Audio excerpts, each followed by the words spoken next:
Hola amigos de YouTube, hoy les enseñaré a cómo quitar el sonido en Adobe Capture, fácil y rápido. Abrimos Adobe Capture.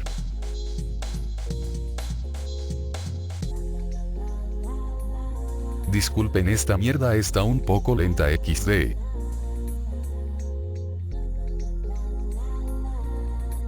Y ahí les saldrá micrófono dispositivo de Jai.